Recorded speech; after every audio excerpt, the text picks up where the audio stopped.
तुमचा बाप शेतकरी, तुमचा पंजा शेतकरी, तुमचा आजा शेतकरी आणि आपण स्वतः शेतकऱ्याचे लेकर आहोत. म्हणून ही लढाई आपल्याला आपल्या हातात घ्यायची. मित्रांनो, पल्ला खूप मोठा आहे. ज्या फडणवीसनं त्याला टाळ वाजता येत आहे का मुरदून वाजता येत आहे मला माहित नाही, पण 15 वर्षाखाली त्याने ना गळ्यामध्ये टाळ घातला होता आणि मोर्चा काढला होता आणि म्हणाला होता की कापसाला 15,000 रुपये भाव, सोयाबीनला 10,000 रुपये भाव मिळालाच पाहिजे. आमचं सरकार येऊ द्या. ओला दुष्काळ पडला होता तो तेच फडणवीस सरकार म्हटलं होतं की मला माझ्या शेतकऱ्याला हेक्टरी 50,000 रुपये मदत द्या, ती पिकाची द्या आणि जमीन खरडून गेली त्याची मदत वेगळी द्या. कोण म्हटलं होतं? फडणवीस. तुम्हाला सगळ्याला विनंती आहे, सगळ्या आमदाराला विनंती आहे, परभणी जिल्ह्याच्या पालकमंत्र्याला पण विनंती आहे की फडणवीसला सांगा रे बाप्पा तू मुख्यमंत्री झाला रे, अजून तू विरोधी पक्षनेता नाही, जे शब्द पाळले होते ते कर. आमची मागणी रास्त आहे, आम्हाला काही नको.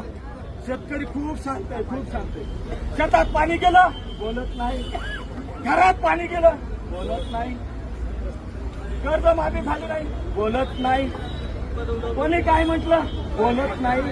न बोलता कासरा घेतय, लिंबाचं झाड बघतय आणि त्या झाडाला फाशी घेतय, हे आम्ही डोळ्यानं पाहिले. आज आमच्या कितीतरी भावानं आत्महत्या केल्या. मी तर म्हणतो फडणवीस सरकारवर 302चा गुन्हा दाखल व्हायलाच पाहिजे. खून करणारा जेवढा धोकादायक असतो, जेवढा गुन्हेगार असतो, त्याला साथ देणारे पण तेवढे धोकादायक आहे. त्याचे 2 शंभू मंजू उपमुख्यमंत्री.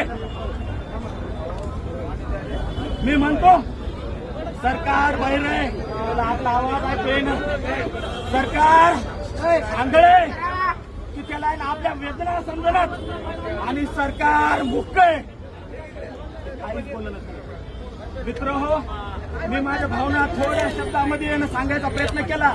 जाता जाता एवढंच म्हणतो, घर बी होतं मातीचं, शेतामध्ये बी होती माती, घर बी होतं मातीचं, शेतामध्ये बी होती माती आणि मातीवर केली माया म्हणून झाली आमची माती. ती माती वापरायची असेल, शेतकरी जर जगवायचा असेल तर त्याच्या मागण्या मान्य करा. शेतकरी जगला तर देश टिकेल आणि देश टिकला तर तुम्ही आम्ही राहतो. राजकारण तुमचं तुम्हाला लकलाप. आमच्या मागण्या मान्य करा. एवढं बोलतो आणि थांबतो. जय हिंद, जय महाराष्ट्र.